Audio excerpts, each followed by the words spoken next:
రాష్ట్ర ప్రభుత్వము స్పందించింది. మేము ఎవరిని తప్పుపట్టట్లేదు, ఇక్కడ వ్యక్తులకి మేము ఎగనెస్ట్ కాదు. అల్లు అర్జున్ ఇది ఇండివిజువల్, ఆయనకి నాకు ఎలాంటి సంబంధం లేదు, ఆ కుటుంబానికి సంబంధం లేదు. ఇండస్ట్రీకి వ్యతిరేకం కాదు, ప్రభుత్వానికి వ్యతిరేకం కాదు. న్యాయ పోరాటం స్టార్ట్ చేశాం కాబట్టి దాన్ని లాజికల్ ఎండ్ తీసుకురావటం ముఖ్యం. ఏదో వచ్చాము ఒక గేమ్ ఆడాము పోయాం కాదు. ఎవడు లాస్ట్ బాల్ దానికి ఆడతాడో వాడే విన్నర్ కాకుండా కానీ మనకు తృప్తి ఉంటుంది. కానీ ఇక్కడ మాకు వీఆర్ విన్నర్స్ టుడే.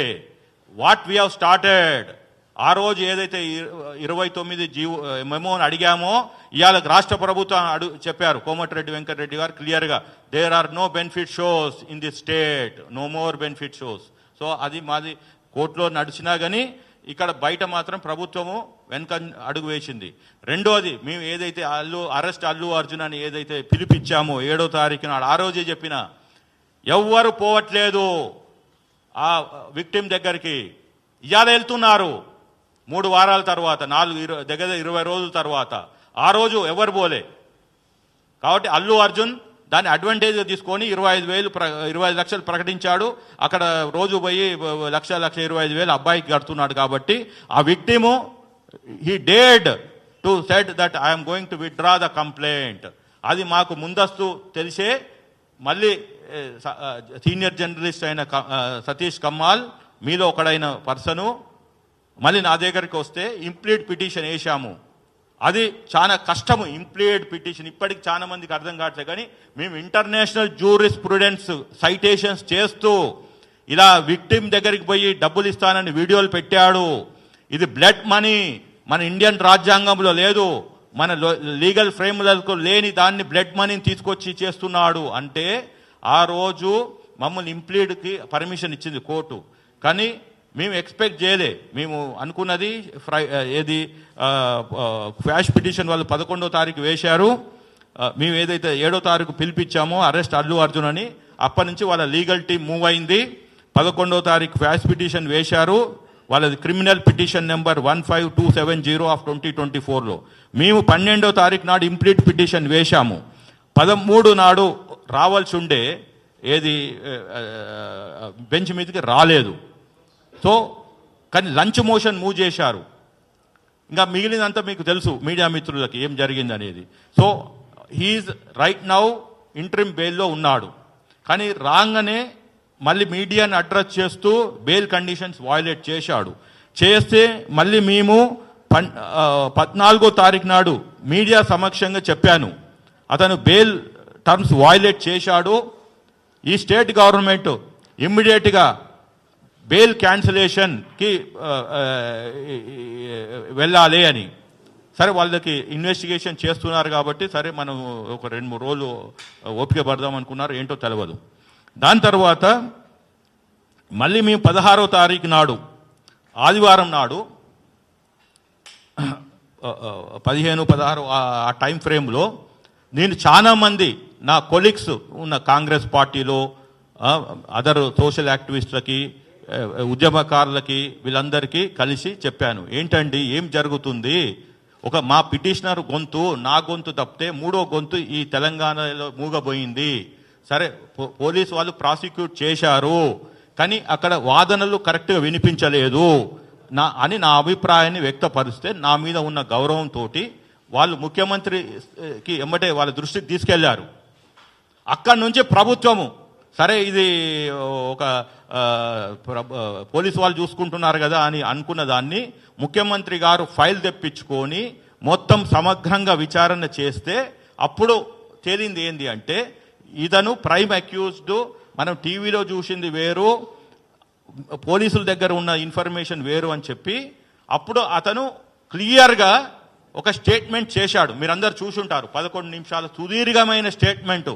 ఒక ముఖ్యమంత్రిగా, లీడర్ ఆఫ్ ద హౌస్గా on record he has brought everything related to this facts of this case. అది ఎవరు?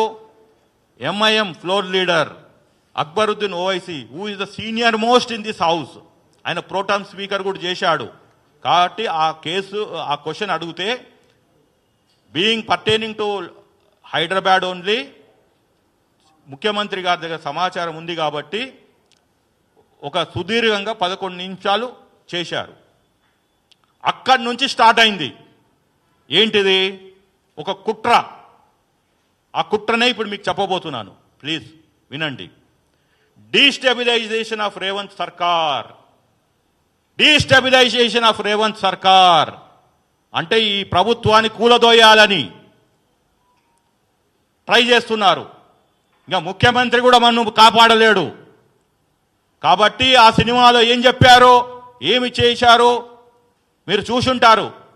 అదే ఇక్కడ రీల్లో జరిగిన స్టోరీని రియల్గా చేయాలని చూస్తున్నారు. ఇవాళ రేవంత్ గారి సర్కార్ని కూలదోసి వాళ్ళకు అనుకూలమైన ముఖ్యమంత్రిని పెట్టాలనే కుట్రతోటి గత 48 గంటలు ఈ హైదరాబాద్లో రాజకీయాలు నడుస్తున్నాయి, తెలంగాణలో రాజకీయాలు నడుస్తున్నాయి.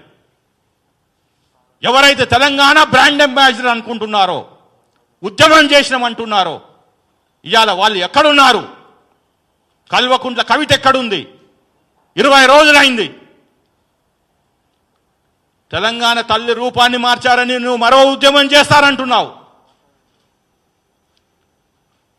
కల్వకుంట్ల కవిత గారు, ఇవాళ రేవతి గారు మహిళ,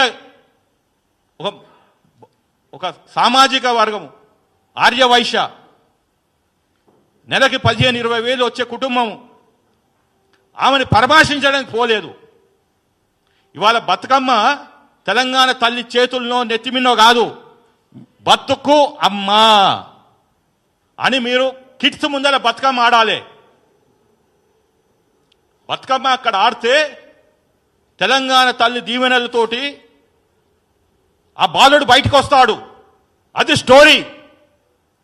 11 మంది 12 మంది ఒక కుటుంబంలో కోల్పోతే వచ్చేవాళ్ళు బతుకుతారు అని చెప్పి పెట్టిన పేరే బతుకు అమ్మా.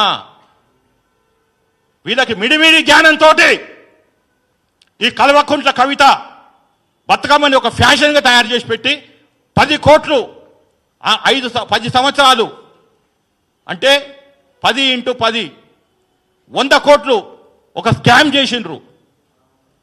ఎయిర్పోర్ట్లో, రైల్వే స్టేషన్లో, హైదరాబాద్లో మొత్తం న్యాచురల్ ఫ్లవర్స్ కాకుండా ప్లాస్టిక్ ఫ్లవర్స్ పెట్టి ఈ బతుకమ్మని పండుగని ఒక అపహాస్యం చేశారు.